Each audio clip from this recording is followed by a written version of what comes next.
Hey,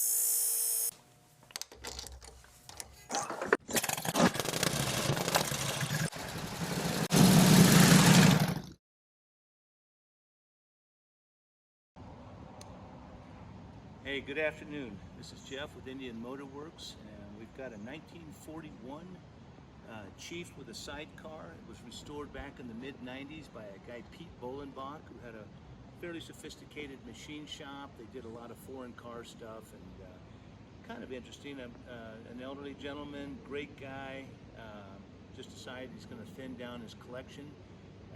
The odometer shows only about 220 miles on it, but it's got actually more like about 300.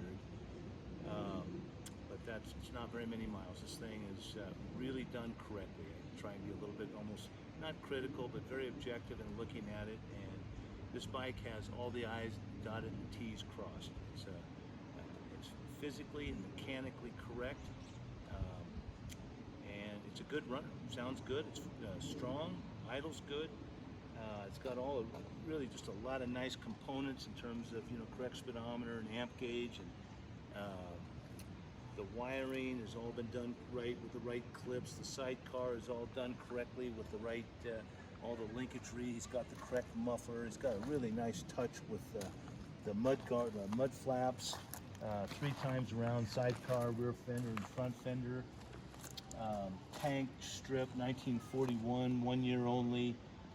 Correct petcocks. It's got the 341 linkered on it, all done correctly. I had to go back through it. It's been sitting a while.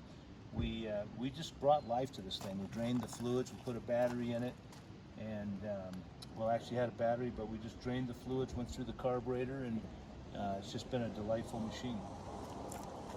Not a whole lot else to talk about it. We're going to have a lot of stills, and we'll be able to kind of highlight the bike in that. But even the inside of the gas tank's just really sweet. It was just a really easy dust up to get this thing running. So yeah, let's hear it run, and then we can do some more specific pictures later.